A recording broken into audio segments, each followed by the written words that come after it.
ರಾಮಲಿಂಗಾರೆಡ್ಡಿ ಬೆನ್ನಲ್ಲೇ ಸುರ್ಜೇವಾಲಾ ಅವರನ್ನ ಭೇಟಿಯಾಗಿದ್ದಾರೆ ಮುಖ್ಯಮಂತ್ರಿ ಡಿಕೆ ಶಿವಕುಮಾರ್. ತಾಜ್ ವೆಸ್ಟರ್ನ್ ಹೋಟೆಲ್ನಲ್ಲಿ ಸಿಎಂ ಹಾಗೆ ಸುರ್ಜೇವಾಲಾ ಚರ್ಚೆಯನ್ನ ನಡೆಸಿದ್ದಾರೆ. ರಾಮಲಿಂಗಾರೆಡ್ಡಿ ರಾಜೀನಾಮೆಯ ಕುರಿತು ಚರ್ಚೆಯನ್ನ ಮಾಡಲಾಗಿದೆ. ಮಹತ್ವ ಪಡೆದುಕೊಂಡಿದೆ ಸಿಎಂ ಡಿಕೆ ಶಿವಕುಮಾರ್ ಹಾಗೆಯೇ ರಾಜ್ಯ ಕಾಂಗ್ರೆಸ್ ಉಸ್ತುವಾರಿಗಳಾಗಿರುವಂತಹ ರಣದೀಪ್ ಸಿಂಗ್ ಸುರ್ಜೇವಾಲಾ ಅವರ ಭೇಟಿ. ಸಂಪುಟ ಸಂಕಟವನ್ನ ಬಗೆಹರಿಸಬೇಕು. ಮುನಿಯಪ್ಪ ಅವರ ಖ್ಯಾತಿ ಏನಿತ್ತು ಅದನ್ನ ರಾಹುಲ್ ಗಾಂಧಿ ಅವ್ರ ಜೊತೆ ಮಾತುಕತೆ ಸಂದರ್ಭದಲ್ಲಿ ಅದು ಶಮನ ಆಗ್ಬಿಡ್ತು. ಆದ್ರೆ ರಾಮಲಿಂಗಾರೆಡ್ಡಿ ಅವರು ಯಾರ ಕೈಗೂ ಸಿಗಲಿಲ್ಲ.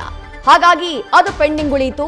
ಇಲ್ಲ ಅಂತಂದ್ರೆ ರಾಹುಲ್ ಗಾಂಧಿ ಅವರು ನಿನ್ನೆ ಸರಿಪಡಿಸಿ ಹೋಗ್ತಿದ್ರೋ ಏನೋ, ರಾಹುಲ್ ಗಾಂಧಿಯವರೇ ಮಾತುಕತೆ ನಡೆಸ್ತಿದ್ರೋ ಏನೋ, ಬಟ್ ಅದ್ಯಾವುದು ಕೂಡ ಆಗ್ಲಿಲ್ಲ.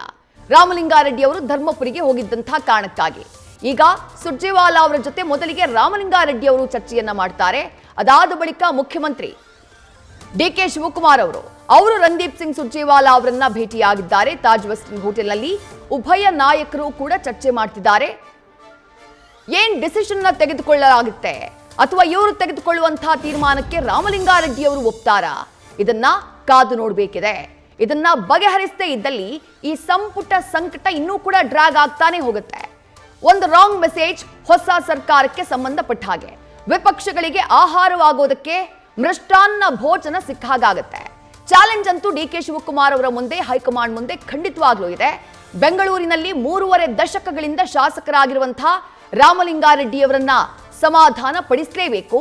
ಮುಂದಿನ ದಿನಮಾನಗಳನ್ನ ಗಮನದಲ್ಲಿ ಇಟ್ಕೊಂಡು ಮತ್ತಷ್ಟು ಡೀಟೇಲ್ಸ್ ನಮ್ಮ ಪ್ರತಿನಿಧಿ ಹರೀಶ್ ನೀಡ್ತಾ ಹೋಗ್ತಾರೆ. ಹರೀಶ್, ಸುರ್ಜೇವಾಲಾ ಅವರ ಭೇಟಿ ರಾಮಲಿಂಗಾರೆಡ್ಡಿ ಅವರ ಜೊತೆಗೆ, ಅದಾದ ನಂತರ ಈಗ ಡಿಕೆ ಶಿವಕುಮಾರ್ ಸುರ್ಜೇವಾಲಾ ಅವರ ಚರ್ಚೆ. ರಾತ್ರಿಯೇ 2.5 ಗಂಟೆಗಳ ಕಾಲ ಮಾತುಕತೆ ನಡೆದ್ರು. ಒಂದು ಸ್ಪಷ್ಟ ನಿಲುವಿಗೆ ಬರೋದಕ್ಕೆ ಸಾಧ್ಯ ಆಗಿರ್ಲಿಲ್ಲ. ಸಂಧಾನಕ್ಕೆ ಸೂತ್ರ ಸಿದ್ಧ ಆಗಿರ್ಲಿಲ್ಲ. ಸುರ್ಜೇವಾಲಾ ಅವರ ಭೇಟಿಯ ಸಂದರ್ಭದಲ್ಲಿ ಸಂಧಾನ ಸೂತ್ರ ಸಿದ್ಧವಾಯ್ತಾ? ಏನ್ ಮಾಹಿತಿ ಸಿಗ್ತಾ ಇದೆ? ರಾಮಲಿಂಗಾರೆಡ್ಡಿ ಅವರ ರಾಜೀನಾಮೆ ಪತ್ರದ ಕತೆ ಏನು ಅಂತ ಹೇಳಿ. ಇದಕ್ಕೆ ಬಹಳ ಮುಖ್ಯವಾಗಿರುವಂತದ್ದು, ರಾಮಲಿಂಗಾರೆಡ್ಡಿ ಅವರು ಇಂದು ರಾಜ್ಯ ಕಾಂಗ್ರೆಸ್ ಉಸ್ತುವಾರಿ ರಣದೀಪ್ ಸಿಂಗ್ ಸುರ್ಜೇವಾಲಾ ಅವರನ್ನ ಭೇಟಿಯಾಗಿದ್ರು. ಸುಮಾರು ಅರ್ಧ ಗಂಟೆಗೂ ಹೆಚ್ಚು ಹೊತ್ತು ಸುದೀರ್ಘವಾಗಿ ಮಾತುಕತೆ ನಡೆಸಿದ್ರು.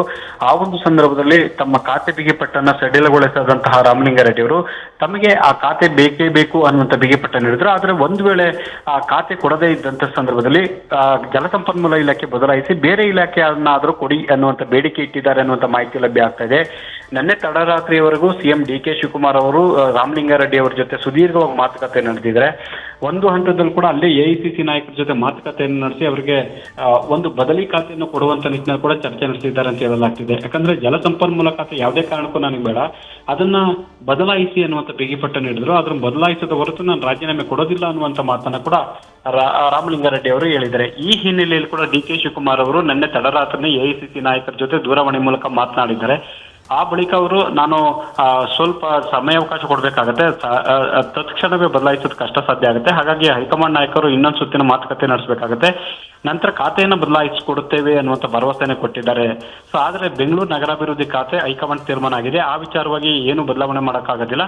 ಖಾತೆಯನ್ನು ಬದಲಾವಣೆ ಬೇಕಾದ್ರೆ ಮಾಡಿಸಬಹುದು, ಇಂಧನ ಜಲಸಂಪನ್ಮೂಲ ಬದಲಿಗೆ ಬೇರೆ ಇಲಾಖೆನ ಕೊಡಿಸಬಹುದು ಅನ್ನುವಂಥ ರೀತಿಯಲ್ಲಿ ಭರವಸೆ ಕೊಟ್ಟಿದ್ದಾರೆ ಅಂತ ಹೇಳಲಾಗ್ತಿದೆ. ಆದರೂ ಅವರು ರಾಜೀನಾಮೆ ವಿಚಾರಕ್ಕೆ ಸಂಬಂಧಪಟ್ಟಂಗೆ ಇದು ಈಗಲೂ ಕೂಡ ಭದ್ರಾಗಿದ್ದಾರೆ. ಯಾವುದೇ ಕಾರಣಕ್ಕೂ ನಾನು ವಾಪಸ್ ಪಡೆಯೋದಿಲ್ಲ ಅನ್ನುವಂಥ ಮಾತನ್ನು ಹೇಳಿದ್ದಾರೆ. ಸುರ್ಜೇವಾಲಾ ಅವರ ಬಳಿ ಕೂಡ ಇದೇ ವಿಚಾರವನ್ನ ಪ್ರಸ್ತಾಪ ಮಾಡಿದ್ದಾರೆ ಅಂತ ಹೇಳಲಾಗ್ತಿದೆ. ಬೇರೆ ಇಲಾಖೆ ಕೊಡಿ, ನಾನು ಒಪ್ಕೊಳ್ತೀನಿ ಅನ್ನುವಂಥ ಮಾತನ್ನು ಹೇಳ್ತಾರೆ. ಅದರ ಹೊರತಾಗಿ ನಾನು ರಾಜೀನಾಮೆ ವಾಪಸ್ ಪಡೆಯೋದಿಲ್ಲ ಅಂತ ಹೇಳುವ ಮೂಲಕ ಅವರು ನಿರ್ಗಮಿಸಿದ್ದಾರೆ ಅಂತ ಹೇಳಲಾಗ್ತಿದೆ. ಅದಾದ ನಂತರ ಡಿಕೆ ಶಿವಕುಮಾರ್ ಅವರು ನೇರವಾಗಿ ಸುರ್ಜೇವಾಲಾ ಅವರನ್ನ ಭೇಟಿ ಮಾಡಿ ರಾತ್ರಿ ನಡೆದಿರುವಂತಹ ಮಾತುಕತೆ ವಿವರಗಳನ್ನ ಕೂಡ ಅವ್ರ ಬಳಿ ಪ್ರಸ್ತಾಪ ಮಾಡಿದ್ದಾರೆ. ಅವರಿಗೆ ಬದಲಿ ಖಾತೆಗೆ ಸಂಬಂಧಪಟ್ಟಂಗೆ ಕೂಡ ರಣದೀಪ್ ಸಿಂಗ್ ಸುರ್ಜೇವಾಲಾ ಜೊತೆ ಡಿಕೆ ಶಿವಕುಮಾರ್ ಅವರು ಚರ್ಚೆ ನಡೆಸಿದ್ದಾರೆ ಅಂತ ಹೇಳಲಾಗ್ತಿದೆ. ವಿದ್ಯಾಶ್ರೀ, ಹರೀಶ್, ಇದು ಈಗ ಆರ್ ಅಶೋಕ್ ಅವರು ನಿನ್ನೆ ಒಂದು ಟ್ವೀಟ್ ಮಾಡಿ ಸಂಪುಟ ಸಂಕಟ ಎದುರಾಗಿರೋದನ್ನ ನೋಡಿದ್ರೆ ಇನ್ಮೇಲೆ ಹೈಕಮಾಂಡ್ ನಾಯಕರೆಲ್ಲರೂ ಬೆಂಗಳೂರಲ್ಲೇ ಮನೆ ಮಾಡ್ಕೊಂಡಿರೋದು ಒಳ್ಳೆಯದು ಅಂತ ಹೇಳಿ ಕಾಲೆಳೆಯುವಂತಹ ಕೆಲಸವನ್ನ ವಿಪಕ್ಷ ನಾಯಕ ಆರ್ ಅಶೋಕ್ ಮಾಡಿದ್ರು. ಖರ್ಗೆ ಅವರ ನಾಮಿನೇಷನ್ ಫೈಲ್ ಮಾಡುವಂತಹ ಪ್ರಕ್ರಿಯೆಗೆ ಅಂತೇಳಿ ಬಂದಂತಹ ಸುರ್ಜೇವಾಲಾ ಅವರು ಇನ್ನೂ ಹೋಗದೆ ಬೆಂಗಳೂರಿನಲ್ಲೇ ಉಳಿಯುವಂತಹ ಅನಿವಾರ್ಯ ಸ್ಥಿತಿ ಎದುರಾಗಿರೋದು ನೋಡಿದ್ರೆ ವಿಪಕ್ಷಗಳ ಟೀಕೆ ನಿಜವಾಗ್ತಿದ್ಯಾ ಅಂತ ಹೇಳಿ ಹರೀಶ್. ಖಂಡಿತವಾಗಿ ವಿದೇಶಿ, ಯಾಕಂತಂದ್ರೆ ಒಬ್ಬೊಬ್ಬರೇ ಕೂಡ ಅಸಮಾಧಾನವನ್ನ ವ್ಯಕ್ತಪಡಿಸುತ್ತಿರುವಂತಹ ಹಿನ್ನೆಲೆಯಲ್ಲಿ ರಾಜ್ಯ ಕಾಂಗ್ರೆಸ್ನಲ್ಲಿ ಕಗ್ಗಂಟಾಗಿ ಪರಿಣಮಿಸಿದೆ. ಹಾಗಾಗಿ ರಾಮಲಿಂಗಾರೆಡ್ಡಿ ಅವರು ರಾಜೀನಾಮೆಯನ್ನ ಕೊಟ್ಟು ಒಂದು ಹಂತಕ್ಕೆ ಬಿಕ್ಕಟ್ಟನ್ನ ದೊಡ್ಡ ಮಟ್ಟದಲ್ಲಿ ಮಾಡಿದ್ದಾರೆ. ಮಗದೊಂದು ಕಡೆ ಮುನಿಯಪ್ಪರು ಕೂಡ ನಿನ್ನೆ ಒಂದು ಹಂತದಲ್ಲಿ ಅಸಮಾಧಾನವನ್ನು ಹೊರಹಾಕಿದ್ರು. ಬೇರೆ ಬೇರೆ ಹಿರಿಯ ಸಚಿವರು ಕೂಡ ಅಸಮಾಧಾನವನ್ನ ಬ್ಯಾಕ್ ಟು ಬ್ಯಾಕ್ ಹೊರಹಾಕುವಂತ ಒಂದು ಪ್ರಯತ್ನ ಮಾಡ್ತಾ ಇದ್ದಾರೆ. ಈ ಹಿನ್ನೆಲೆಯಲ್ಲಿ ರಣದೀಪ್ ಸಿಂಗ್ ಸುರ್ಜೇವಾಲಾ ಅವರು ಅಲರ್ಟ್ ಆಗಿದ್ದಾರೆ. ಹಾಗಾಗಿ ಅವರು ಬೆಂಗಳೂರಲ್ಲಿ ಉಳ್ಕೊಂಡಿದ್ದಾರೆ. ಪದೇ ಪದೇ ಈ ರೀತಿ ಸಮಸ್ಯೆಗಳು ಎದ್ದಿದೆ, ಅದರಲ್ಲಿ ಪಕ್ಷ ಸರ್ಕಾರಕ್ಕೆ ಡ್ಯಾಮೇಜ್ ಆಗುತ್ತೆ, ಮುಜುಗರ ಆಗುತ್ತೆ ಅನ್ನುವಂಥ ಕಾರಣಕ್ಕಾಗಿ ಬೆಂಗಳೂರಲ್ಲಿ ವಾಸ್ತವ್ಯ ಹೂಡಿದ್ದಾರೆ. ಯಾರಿಗೆಲ್ಲ ಅಸಮಾಧಾನ ಇದೆ ಅವರೆಲ್ಲರನ್ನೂ ಕೂಡ ಕರೆಸ್ಕೊಂಡು ಒಬ್ಬೊಬ್ಬನಾಗಿ ಮಾತನಾಡ್ತಕ್ಕಂಥ ಒಂದು ಪ್ರಯತ್ನ ಉಸ್ತುವಾರಿಯಿಂದ ಆಗ್ತಾ ಇದೆ. ಹಾಗಾಗಿ ಈಗ ರಾಮಲಿಂಗಾರೆಡ್ಡಿ ಅವರ ಜೊತೆ ಮಾತುಕತೆ ನಡೆಸಿದ್ರೆ ಬದಲಿ ಖಾತೆ ಅಂದ್ರೆ ಜಲಸಂಪನ್ಮೂಲ ಬದಲಿಗೆ ಬೇರೆ ಪ್ರಮುಖವಾದಂತಹ ಖಾತೆಯನ್ನು ಕೊಡುವಂತ ನಿಟ್ಟಿನಲ್ಲಿ ಕೂಡ ಚರ್ಚೆ ನಡೆಸಲಾಗಿದೆ ಅಂತ ಹೇಳಲಾಗ್ತಿದೆ. ಆದ್ರೆ ಈಗಾಗಲೇ ಹಲವು ಹಿರಿಯ ನಾಯಕರಿಗೆ ಖಾತೆಗಳ ಹಂಚಿಕೆ ಆಗಿರುವುದರಿಂದ ರಾಮಲಿಂಗಾರೆಡ್ಡಿ ಅವರಿಗೆ ಯಾವ ಖಾತೆ ಕೊಡ್ತಾರೆ ಅನ್ನುವಂಥ ಪ್ರಶ್ನೆ ಸಹಜವಾಗಿ ಮೂಡಿರುವಂಥದ್ದು. ಹಾಗಾಗಿ ಈಗ ಸದ್ಯಕ್ಕಿರುವಂತಹ ಸಮಸ್ಯೆಯನ್ನು ಹೇಗೆ ಬಗೆಹರಿಸ್ತಾರೆ ಅನ್ನುವಂಥ ಕುತೂಹಲ ಮೂಡಿಸಿದೆ ವಿದ್ಯಾಶ್ರೀ. ಹರೀಶ್, ಹಾಗೆ ಸಂಪರ್ಕದಲ್ಲಿರಿ. ಒಟ್ಟಾರೆಯಾಗಿ ನಡೀತಾ ಇರುವಂತಹ ಬೆಳವಣಿಗೆಗಳನ್ನ ಗಮನಿಸ್ತಾ ಇದ್ದೇವೆ. ರಾಮಲಿಂಗಾರೆಡ್ಡಿಯವರನ್ನ ಸಮಾಧಾನಗೊಳಿಸಬೇಕು, ಆ ಪ್ರಯತ್ನದಲ್ಲಿ ಖುದ್ದು ಹೈಕಮಾಂಡ್ ನಾಯಕರಿದ್ದಾರೆ. ನ್ಯೂಸ್ ಫಸ್ಟ್ ನಿರ್ಭೀತಿಯಿಂದ ನಿಮ್ಮ ಪರವಾಗಿ.